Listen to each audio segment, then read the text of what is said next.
Wrestling fans, guys, WWE is proclaiming change. It is proclaiming that we have the power. It's proclaiming that we have the authority. It's proclaiming that change is coming. Change is here in the WWE, right? And so far, between Raw and SmackDown, I think WWE has made it clear which brand is going to give us the most change.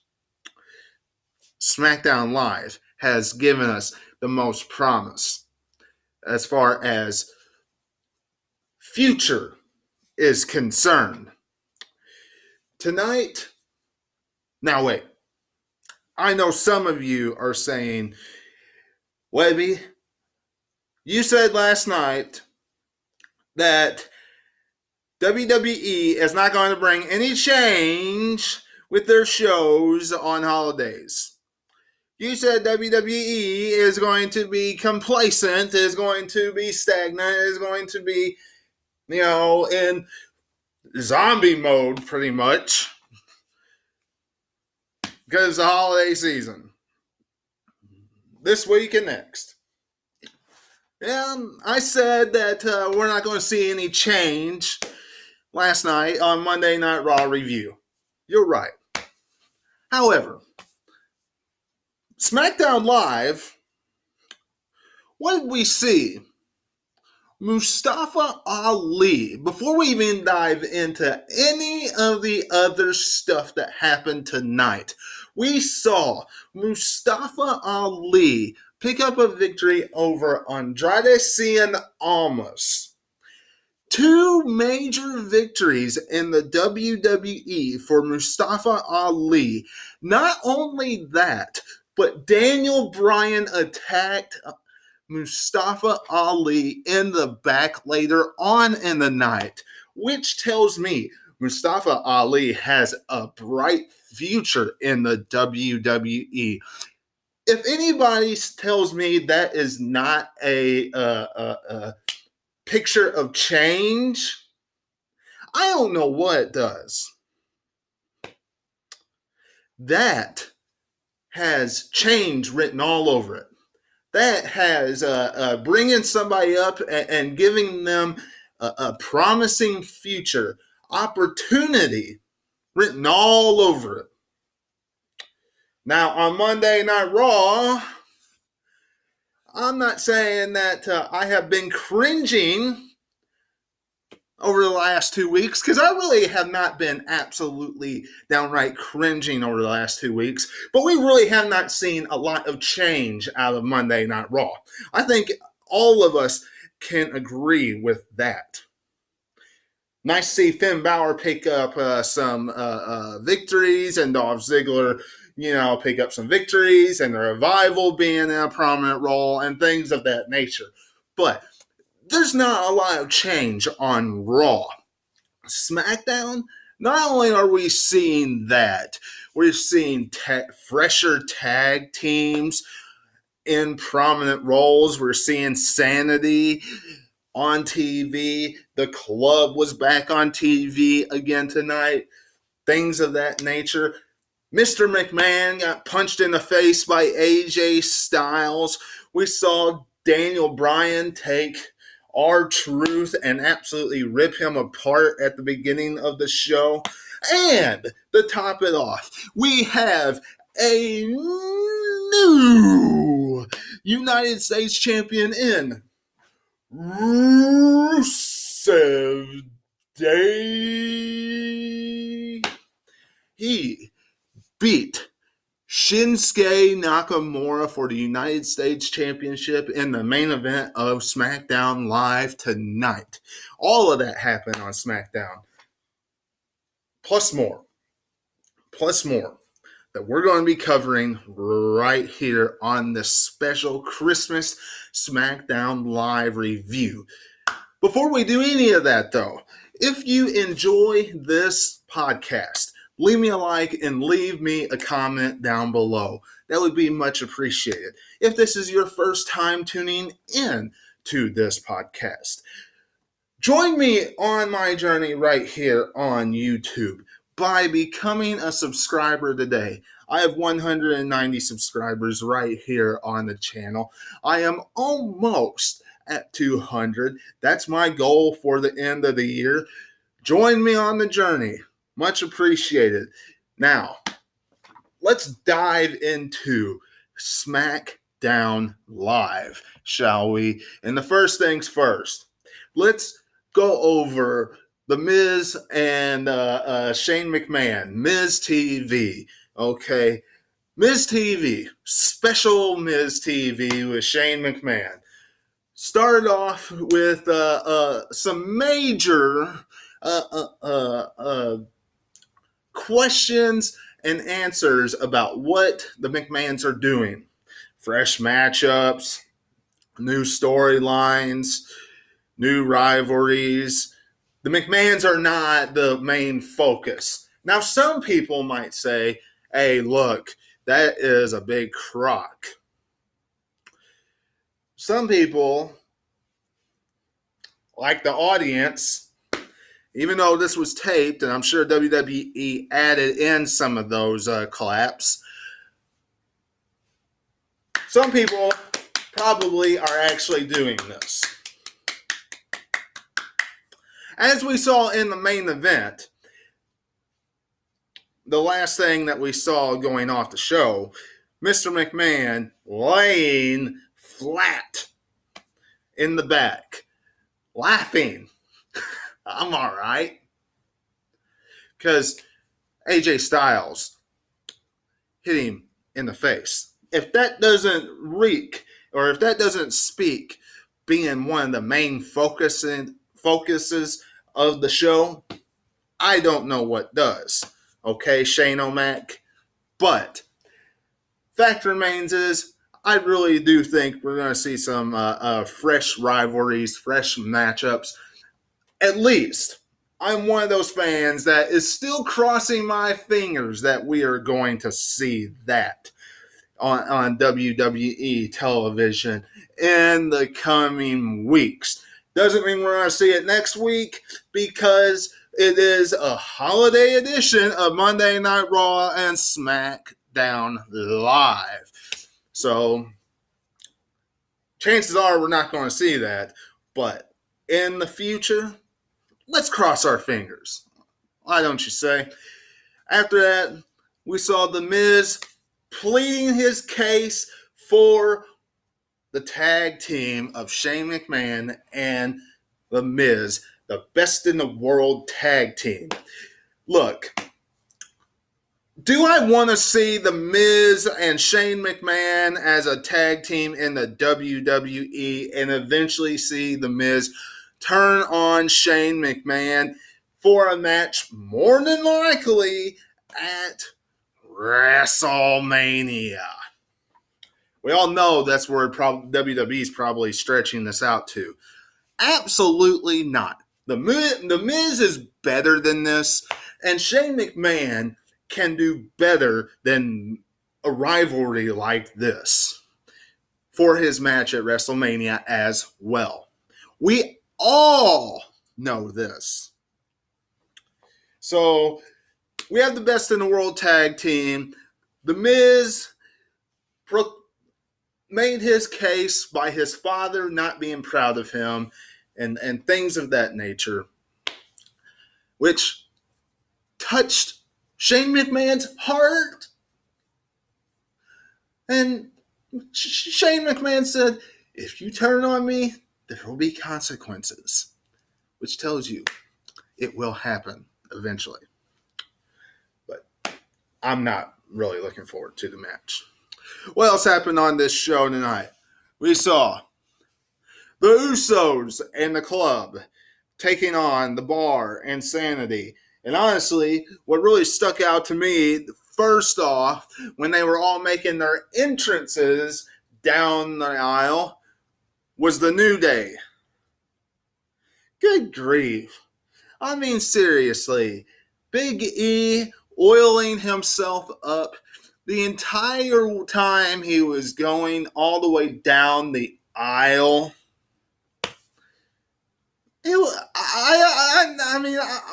Most of the time when they spill out stuff about this is unnecessary, we don't need to see this garbage, blah blah blah, which is usually out of Corey Graves' mouth. He said it because there's kids watching, playing the heel, stuff like that. I'm saying it because, let's be honest, it's downright cringe, and we don't need to see Big E oil himself the entire time the New Day are making their way to their announce table.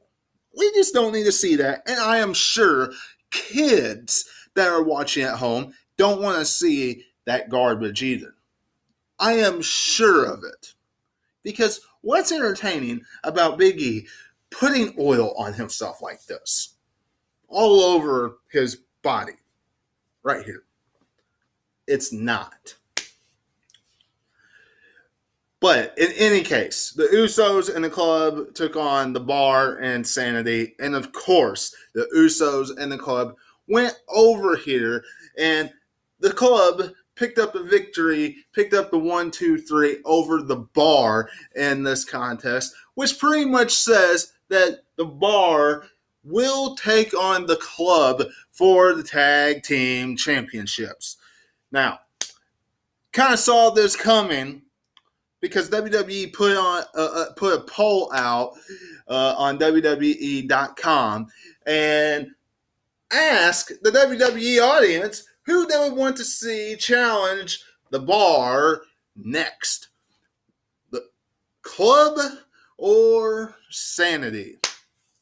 And it was a pretty close race, but the Good Brothers, a.k.a. the club, was winning the last time I checked it, but that was a number of days back last week. So I'm sure once the poll closed, the club was the team that won that poll. Andrade Cien Almas took on Mustafa Ali. This is a very important aspect of SmackDown Live. And the reason why I say change is more prominent and prosperous looking on SmackDown right now. Second week in a row, Mustafa Ali has picked up a victory on SmackDown. Well, first week, he picked up a victory last week on SmackDown over Daniel Bryan. Now, Andrade Cien Almas. After the match, they go backstage. Daniel Bryan attacks Mustafa Ali. Some might say this is just enhancing Daniel Bryan's character and things of that nature. I look at it differently. I look at it as a prominent role opportunity for Mustafa Ali. Bringing this guy up from 205 Live. And the first thing that you're doing is sticking him right in the mix of the AJ Styles, Daniel Bryan, all of that stuff. You're sticking him right in it. Congratulations, SmackDown Live. Congratulations, WWE. You are doing an awesome job by giving a guy opportunity. Absolutely fantastic. Keep up the good work with Mustafa Ali. Speaking of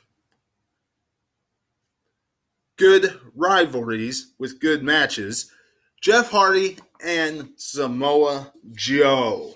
They took on each other tonight.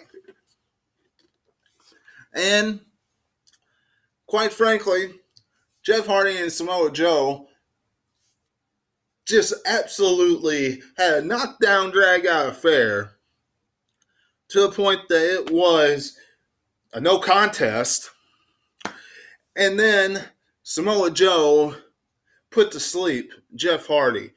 This is what you call good storytelling as well. These guys, fantastic storytelling, enhancing each other's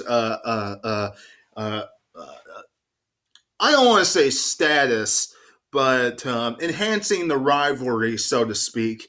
Absolutely brutal and personal between these two. When you look at Jeff Hardy and Samoa Joe, with all the personal things Samoa Joe brings up with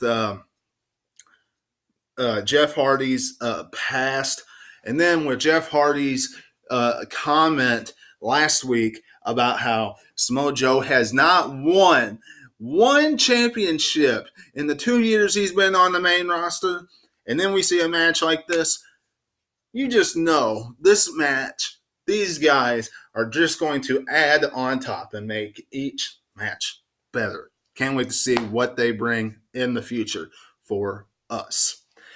And finally, the two main things that happen outside of all of that stuff that I have just covered was Shinsuke Nakamura defending the United States Championship against RUSEV, in which we saw RUSEV finally have a happy RUSEV Day in the WWE when he beat Shinsuke Nakamura. Tonight, Nakamerica is no more. Happy Rusev Day. Happy birthday, Rusev. You got gold again in the WWE. Some people are going to say it is too little too late for Rusev to gain gold again in the WWE because WWE failed to capitalize on Rusev Day when Rusev Day was white hot with the fans. Other fans are going to say it's the Christmas edition of SmackDown Live. Vince McMahon is going to send the fans home happy by having Shinsuke Nakamura drop the title and the babyface Rusev win, plus it's his birthday. I look at it this way, okay? I'm a Rusev Day fan. I'm also a Nakamura fan. Nakamura wasn't doing anything for that championship. Not one thing was he doing for it. He wasn't defending a title. He was a chicken champion because he was never on TV with it. WWE barely put him on there, and when he was just saying, Nakamerica, no one is worthy of challenging me for the United States Championship. ... That's it. Never saw him defending it. Never saw him doing anything. He was irrelevant with that championship. If WWE takes the title off, since they did Shinsuke Nakamura, and they put him in a rivalry that is important, good. Good for Shinsuke Nakamura. If they take the United States Championship and they have it on Rusev and they have him in some prominent rivalries on SmackDown Live, either with people they bring up to SmackDown or they use that with Andrade Cien Almas, or they eventually put him in a rivalry with Mustafa Ali or whoever else they want to put him in with in a rivalry. That would work. Ty Dillinger, whoever. Who cares if it's a babyface versus a babyface? WWE. Vince, you want us in charge? I'm telling you right now, there are plenty of people on the SmackDown roster that deserve to be in a prominent role, that deserve to be on TV doing something, that are not being utilized. Besides the tag team division that we have seen, that we want to see on TV fighting for that U.S. championship. Just in matches, period, putting on some great competition, getting some wins, not being used as jobbers or KFC advertisement, doing something important. Make it happen, WWE. Also, AJ Styles goes into Mr. McMahon's office. And Mr. McMahon wants that fire, wants that passion, wants that heart, wants that dark soul to come out of AJ Styles. And he wants AJ Styles to really reach deep down and show the reason why SmackDown is the house that AJ Styles built. And he wants AJ Styles to be ruthless. It's time for some more ruthless aggression. It's time that we see AJ Styles step up and not become one of those people that just becomes complacent and runs away home.